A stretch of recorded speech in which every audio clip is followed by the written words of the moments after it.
इस almighty guidance के YouTube channel पर आपका हार्दिक स्वागत है। तो करंट अफेयर्स वॉचडॉग की शुरुआत हम करते हैं कुछ खूबसूरत लाइनों के साथ, कुछ मोटिवेशनल स्टोरी के साथ। देखिए गाइस, क्या खूबसूरत लाइनें लिखी हैं।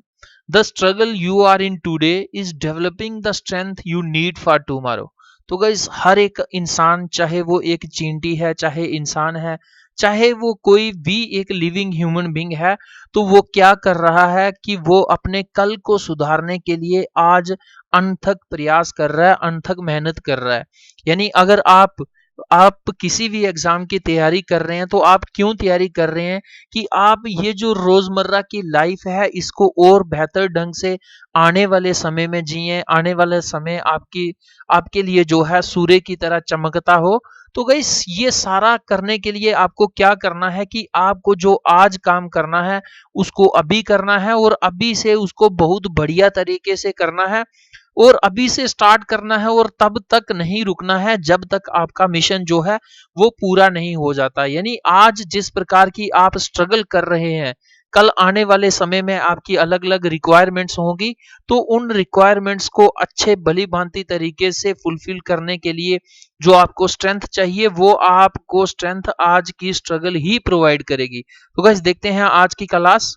तो यानी करंट अफेयर्स वॉचडॉग में हम कुछ इंपॉर्टेंट क्वेश्चंस देखेंगे। आज है थर्सडे 7 मई 2020। तो गाइस, इस प्रकार के वीडियोस में करंट अफेयर वॉचडॉग में हम कुछ ऐसे लगातार टॉपिक्स एमसीक्यूज के रूप में विद एक्सप्लेनेशंस डिस्कस कर रहे हैं, जो काफी ज्यादा न्यूज में चल रहे हैं। कॉम्पिटिटिव एग्जाम्स की जो मैगजीन्स आती हैं उनमें भी न्यूज में है। और अगर आप किसी भी एग्जाम की तैयारी कर रहे हैं, तो गाइस, बिना करंट अफेयर्स अच्छे ढंग से पढ़े, बिना किसी भी एग्जाम को क्लियर कर पाना बहुत मुश्किल है आज की डेट में। तो जैसे मैंने आपको बार बार बताया कि करंट अफेयर्स की जो वेटेज है हर एक एग्जाम में लगातार बढ़ती जा रही है। तो गाइस, देखते हैं आज का पहला खूबसूरत क्वेश्चन। तो देखिए, ये जो G7 ग्रुप है, रिसेंटली इसकी एक वर्चुअल मीटिंग होती है, यानी कोरोना वायरस के चलते ये फिजिकली जो मीटिंग है ये सबमिट नहीं हो पाती। और वर्चुअल सबमिट या वर्चुअल मीटिंग वो होती है जो वीडियो कॉन्फ्रेंसिंग के थ्रू होती है। और ये ग्लोबल 7 इसलिए भी न्यूज में है क्योंकि इसने वर्ल्ड इकोनॉमी को रिवाइव करने के लिए इस ऑर्गेनाइजेशन ने $5 ट्रिलियन का एक पैकेज जो है वो अनाउंस किया है। तो इस क्वेश्चन में ये पूछा जा रहा है कि which of the following nation is are members of G7 group की। G7 ये ग्लोबल 7 IMF की एडवांस्ड कंट्रीज हैं, ये ग्लोबल 7 कंट्रीज। तो इनमें कौन कौन सी कंट्री का नाम है। यानी ऑप्शन ए कह रहा है आपके पास Britain, Canada, Russia, Italy, China. तो आपको ये बताना है कि G7 का पार्ट इनमें से कौन कौन सा है, कौन कौन सा है, ये आपको करेक्ट आंसर के रूप में बताना है। ऑप्शन ए कह रहा 1 2 एंड 4, ऑप्शन बी कह रहा 1 2 3 एंड 4, ऑप्शन सी कह रहा 1 2 3 एंड 5, ऑप्शन डी कह रहा है ऑल ऑफ द अबव। तो गाइस, देखते हैं इसका आंसर। देखिए, इसका आंसर है 1 2 एंड 4, यानी ब्रिटेन, कनाडा और इटली जो है ये ग्लोबल 7 G7 ऑर्गेनाइजेशन का पार्ट्स हैं। यानी ये जो रशिया और चाइना है ये इसका पार्ट नहीं है। तो देखते हैं एक्सप्लेनेशन में। तो गाइस, सबसे पहले आपको मैं ये बता दूं कि ये जो कंट्रीज हैं इनका नाम यहाँ पर दिया हुआ है। कौन कौन सी कंट्रीज हैं, कनाडा है, फ्रांस है, जर्मनी है, इटली, जापान और यूनाइटेड किंगडम। इसके अलावा आपको पास ये मैप में आपको अच्छे ढंग से आपको देखने को मिल जाएंगे। तो गाइस, क्या लिखा है एक्सप्लेनेशन में, the group of 7 G7 is an international inter governmental economic organisation consisting of the 7 IMF की जो इंटरनेशनल मॉनेटरी फंड के रिकॉर्ड में उसके रिकॉर्ड में जितनी भी एडवांस्ड इकोनॉमीज हैं उनने मिलकर एक प्रकार की ऑर्गेनाइजेशन बनाई हुई है। उसी ऑर्गेनाइजेशन का क्या नाम दिया गया है, ये G7। तो आपको यहाँ पर 7 कंट्रीज जो है देखने को मिलेंगी। ये है कनाडा, ये है यूनाइटेड स्टेट्स ऑफ अमेरिका, ये है यूनाइटेड किंगडम आपको देखने को मिलेगा, यहाँ पर फ्रांस मिलेगा, ये इटली है, ये जर्मनी है और ये आपको जापान देखने को मिलेगा। तो गाइस, ये G7 $5 ट्रिलियन का पैकेज देने के कारण, वर्ल्ड की इकोनॉमी को रिवाइव करने के कारण ये काफी ज्यादा न्यूज में, इससे डायरेक्टली क्वेश्चन पूछा जा सकता है। तो गाइस, देखते हैं नेक्स्ट क्वेश्चन। देखिए, क्वेश्चन काफी ज्यादा न्यूज में चल रहा है क्योंकि जो कारपोरेट सेक्टर है वो लगातार ये डिमांड कर रहा है कि हम ये जो PM केयर्स फंड या फिर चीफ मिनिस्टर्स रिलीफ फंड जो कोविड-19 से लड़ने के लिए बने हुए हैं, क्या हम अगर इनमें पैसा देते हैं, किसी प्रकार का कंट्रीब्यूशन देते हैं, तो उस पैसे को आप जो एक CSR होता है उसके अंडर लोगे या नहीं लोगे। तो इसी के रिगार्डिंग मैं आपको एक्सप्लेनेशन में और अच्छे ढंग से बताऊंगा कि कारपोरेट सोशल रिस्पॉन्सिबिलिटी भी एक कोई चीज होती है। तो आपको ये दो स्टेटमेंट्स पढ़नी है, दोनों को देख के आपको इनमें से कौन सी करेक्ट है, ये करेक्ट आंसर आपको बताना है। तो क्वेश्चन क्या कह रहा है, consider the following statements. Statement first कह रही है, contribution by corporates to PM cares fund and chief minister's relief fund will be considered as social welfare spending under the companies act 2013। कि कंपनीज एक्ट 2013 ये कहता है कि अगर कोई भी कारपोरेट जो है, कोई भी कंपनी जो कंपनीज एक्ट के अंडर रजिस्टर्ड है, वो पीएम केयर्स फंड या चीफ मिनिस्टर्स रिलीफ फंड में पैसा देती है, तो उसका वो पैसा सोशल वेलफेयर स्पेंडिंग के अंडर माना जाएगा। क्या ये स्टेटमेंट करेक्ट है? स्टेटमेंट सेकंड कह रही है, अकॉर्डिंग टू कंपनीज एक्ट 2013। देखिए ये जो कंपनीज का एक्ट है ये काफी पुराना है, इसमें बार बार अमेंडमेंट्स हुए हैं। तो आज की डेट में जो कंपनीज रजिस्टर्ड हैं वो इस एक्ट यानी इस अमेंडेड एक्ट के अंडर काम कर रही हैं। तो क्या कह रहा है कि कंपनीज एक्ट 2013 के under every company having net worth of at least ₹500 crore, turnover of ₹1000 crore or more, or a minimum net profit of ₹5 crore during the immediate preceding financial year has to make corporate social responsibility expenditure. तो क्या इस ये act ये provision देता है कि जिस company की टोटल वर्थ 500 करोड़ की है और उसका जो बिजनेस है वो 1000 करोड़ का है, और अगर उसका जो प्रॉफिट है नेट प्रॉफिट वो 500 करोड़ या उससे ज्यादा है, जो पिछला साल प्रीसीडिंग ईयर जो गुजरा है फाइनेंशियल ईयर, तो इस प्रकार का अगर सारी रिक्वायरमेंट्स यानी इस प्रकार के प्रोविजंस 500 करोड़ 1000 करोड़ ये और उसका नेट प्रॉफिट 5 करोड़ बनता है, तो वो कंपनी उसके लिए ये कंपलसरी होगा कि वो सीएसआर एक्सपेंडिचर में सीएसआर में कुछ फंड प्रोवाइड करे। तो गाइस ये दोनों स्टेटमेंट्स हैं, दोनों स्टेटमेंट्स को देख के आपको करेक्ट बताना है। ऑप्शन ए कह रहा 1 ओनली, बी कह रहा 2 ओनली, सी कह रहा बोथ 1 and 2, डी कह रहा नाइदर 1 नॉट 2। तो गाइस देखते हैं इसका आंसर। देखिए ये सेकंड वाली स्टेटमेंट है ये करेक्ट है, यानी ये जो फर्स्ट वाली स्टेटमेंट है ये गलत है, ये करेक्ट नहीं है। देखते हैं इसमें क्या कमी है एक्सप्लेनेशन के माध्यम से। देखिए द एक्सप्लेनेशन क्या लिखा है, the ministry of corporate affairs has issued N FAQ frequently asked question on what qualifies as contribution towards CSR activities of the corporates in their fight against COVID-19। तो guys corona virus है एक, और उससे जो बीमारी उत्पन्न हो रही है उसको WHO ने क्या नाम दिया है, COVID-19। तो इसी बीमारी के कारण यानी कोरोना वायरस से लोग नहीं मर रहे, COVID-19 की ये जो बीमारी है इससे काफी ज्यादा जो डेथ्स हो रही हैं। तो रिसेंटली क्या किया है कि कारपोरेट अफेयर्स मिनिस्ट्री ने एक प्रकार का इशू किया है, एक रेजोल्यूशन या फ्रीक्वेंटली आस्क्ड क्वेश्चन जो था, क्या क्वेश्चन था कि कौन कौन सी एक्टिविटीज किस प्रकार की फंडिंग्स अगर कोई कारपोरेट सोशल कोई भी कंपनी या कारपोरेट्स देते हैं तो उसे CSR एक्टिविटी के अंडर माना जाएगा। The frequently asked question clarifies that contribution made towards the PM Care Fund qualifies as CSR. Funds given to Chief Minister's Relief Fund doesn't qualify as CSR। तो guys इसमें ये कहा गया है कि अगर कोई भी कंपनीज एक्ट के अंडर रजिस्टर्ड कोई कारपोरेट सेक्टर का कोई एक कंपनी है, तो अगर पीएम केयर फंड में कोई डोनेशन देती है तो वो उसे सीएसआर माना जाएगा। और सीएसआर किसको पे करना है, मैंने आपको पिछली स्लाइड में बताया कि जिसका नेटवर्थ 500 करोड़ हो, 1000 टर्नओवर हो और उसका नेट प्रॉफिट 500 करोड़ या उससे ज्यादा हो। तो अगर कोई भी इस प्रकार की कंपनी ये सारी अगर शर्तें पूरी कर रही है तो पीएम केयर फंड में देती है तो उसका ये सीएसआर काउंट होगा। लेकिन अगर वो चीफ मिनिस्टर रिलीफ फंड में देती है तो ये सीएसआर क्वालिफाई नहीं होगा, ये सीएसआर नहीं माना जाएगा। चीफ मिनिस्टर्स रिलीफ फंड और state relief fund for covid is not included in schedule 7 of the companies act 2013। तो गाइस यहां से एक और क्वेश्चन भी निकल रहा है कि सीएसआर किसको देना है किसको नहीं देना है, ये सब डिफाइन कौन करता है, कंपनीज एक्ट 2013 का schedule 7 and therefore any contribution to such funds shall not qualify as admissible CSR expenditure। तो जो भी कंट्रीब्यूशन शेड्यूल 7th के आउटसाइड आ रही है उसको CSR नहीं माना जाएगा।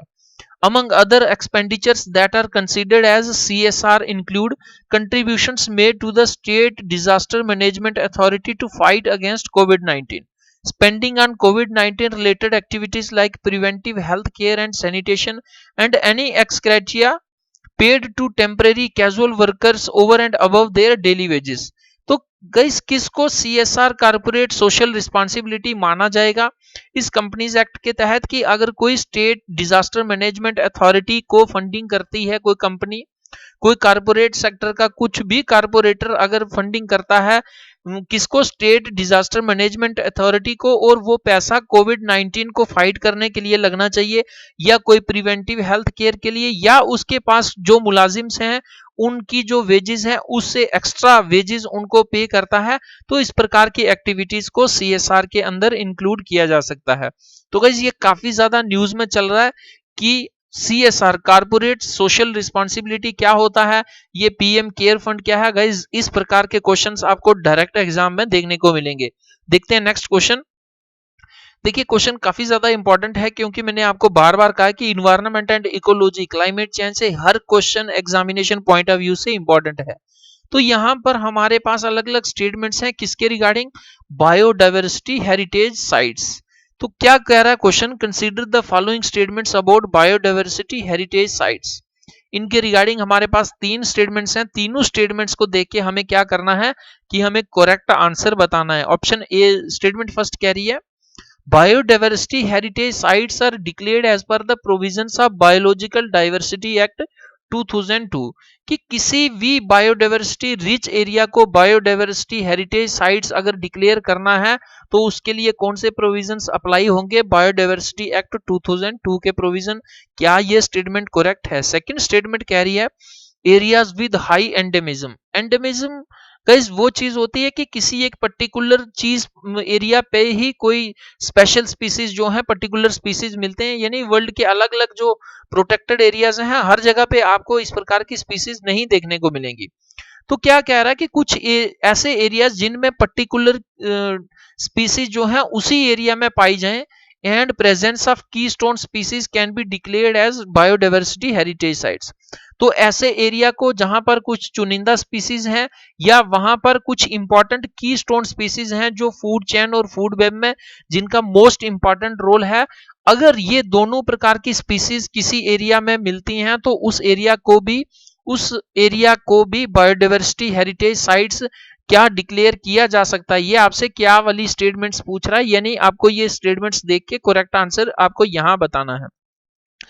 थर्ड वाली स्टेटमेंट कह रही है ministry of environment forest and climate change will notify areas of biodiversity importance as biodiversity heritage sites कि बायोडाइवर्सिटी हेरिटेज साइट्स को नोटिफाई कौन करेगा, इनको ये स्टेटस कौन देगा, ministry of environment forest and climate change. क्या ये स्टेटमेंट करेक्ट है। तो गाइज ये तीनों स्टेटमेंट्स देख के आपको बायोडाइवर्सिटी हेरिटेज साइट्स के रिगार्डिंग बतानी है कौन सी करेक्ट है। ऑप्शन ए कह रहा 1 एंड 3, बी कह रहा 2 एंड 3, सी कह रहा 1 एंड 2, डी कह रहा 1, 2 एंड 3। तो गाइस देखते हैं इसका आंसर। देखिए इसका आंसर है 1 एंड 2 क्योंकि ये जो थर्ड वाली स्टेटमेंट है ये ministry of environment forest and climate change ये नहीं करती है, बल्कि स्टेट गवर्नमेंट डिक्लेयर करती है कि कौन से एरिया को बायोडाइवर्सिटी हेरिटेज साइट बनाना है।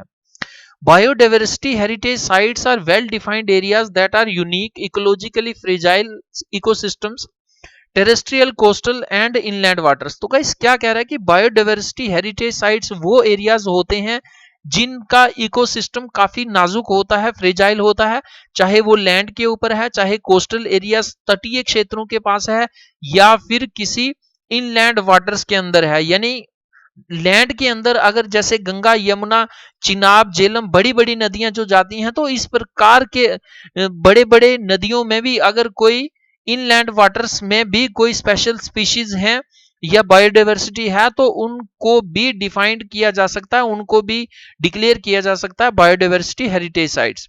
Marine having rich biodiversity comprising of any one or more of the following components कि किसी में ये जो आगे मैं आपको कंपोनेंट्स बताने जा रहा हूं एक दो या दो से ज्यादा अगर कंपोनेंट्स हैं तो उस एरिया को भी बायोडाइवर्सिटी हेरिटेज साइट डिक्लेयर किया जा सकता है।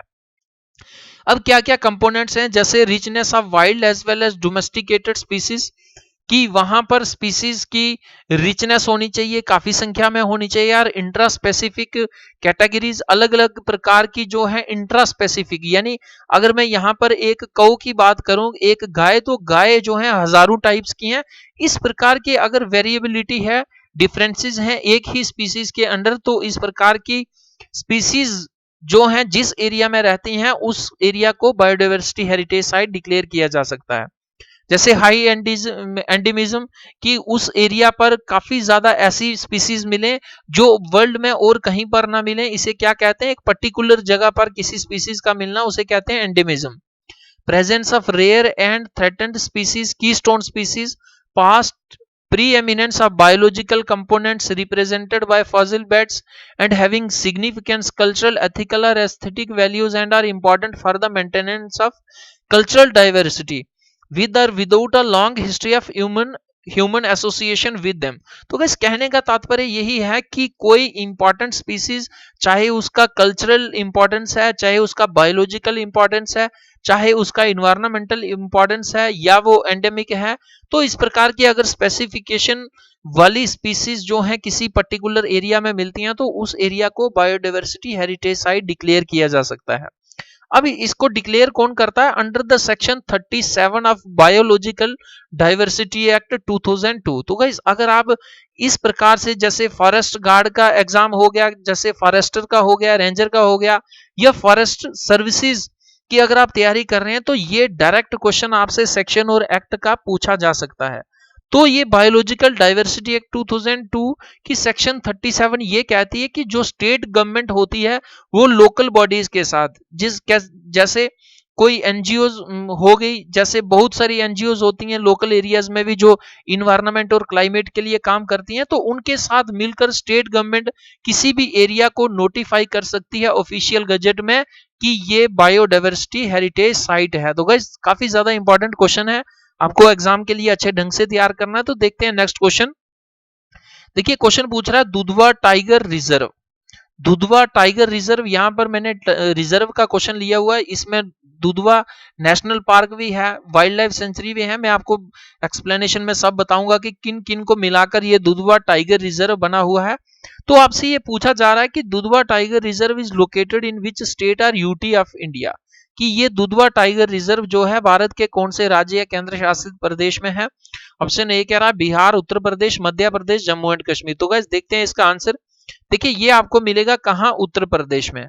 The Dudhwa tiger reserve is a protected area in Uttar Pradesh and comprises the Dudhwa national park, Kishanpur wildlife sanctuary and Katarniaghat wildlife sanctuary. तो गाइस यानी इसमें एक नेशनल पार्क है और दो वाइल्ड लाइफ सेंचुरीज, इन दोनों को मिलाकर क्या बनाया है भारत सरकार ने, Dudhwa tiger reserve. It shares the north eastern boundary with Nepal. तो ये भारत की इंटरनेशनल बाउंड्री जो नेपाल के साथ टच कर रही है नॉर्थ ईस्ट पार्ट में, उसके साथ एक मोहाना रिवर है। मोहाना रिवर जो है वो बाउंड्री, इंटरनेशनल बाउंड्री का काम कर रही है भारत और नेपाल के बीच में।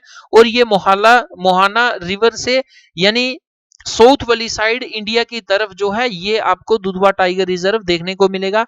इसकी एस्टेब्लिशमेंट कब हुई, 1987 में। तो गाइस अगर आप किसी स्टेट पीएससी का एग्जाम दे रहे हैं या उसके अलावा भी कोई स्टेट का एग्जाम दे रहे हैं, तो आपको क्या करना है कि उस स्टेट में कौन कौन से टाइगर रिजर्व्स हैं, या मैं ये कहूं कि आपको हर एक प्रोटेक्टेड एरिया जो है, चाहे वो नेशनल पार्क है, वाइल्ड लाइफ सेंचुरी है, चाहे वो कम्युनिटी रिजर्व है या फिर टाइगर रिजर्व्स हैं, ये सारे आपके टिप्स पे होने चाहिए। आपको डेफिनेटली 2 या 3 क्वेश्चन यहीं से देखने को मिलेंगे।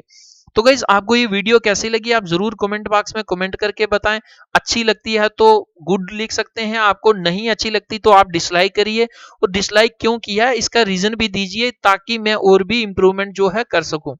गाइस किसी भी प्रकार की सुजेशन देने के लिए या आप कुछ क्वेश्चन पूछने के लिए कमेंट बॉक्स में लिख सकते हैं।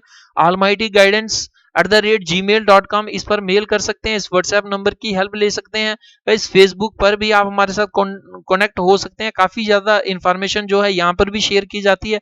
हर एक वीडियो का पीडीएफ पाने के लिए जो है आपको क्या करना है कि ऑलमाइटी गाइडेंस को टेलीग्राम पर सर्च करके ज्वाइन करना। इसका आपको ये बेनिफिट मिलेगा कि हर एक वीडियो का पीडीएफ मिलेगा। अर्ली मॉर्निंग काफी सारे न्यूज़पेपर्स यहाँ पर शेयर किए जाते हैं। काफी सारी कॉम्पिटिटिव एग्जाम्स की जो बुक्स होती हैं पीडीएफ रूप में यहाँ पर शेयर की जाती हैं। इसके अलावा क्विजेस भी होते हैं। तो गाइस आपको क्या करना है कि लगातार वीडियोस पाने के लिए, अपनी कॉम्पिटिटिव एग्जामिनेशन तैयारी की को बूस्ट करने के लिए आपको क्या करना है कि ऑलमाइटी गाइडेंस के यूट्यूब चैनल को सब्सक्राइब करना है। रिंग बेल आइकन पर क्लिक करके आपको ऑल पर प्रेस करना है, ताकि जो भी इंफॉर्मेशन या वीडियो अपलोड की जाती है उसका तुरंत नोटिफिकेशन या अलर्ट आपको फोन में एक मैसेज के रूप में आ जाएगा। तो गाइस वीडियो देखने के लिए धन्यवाद। जय हिंद, जय भारत।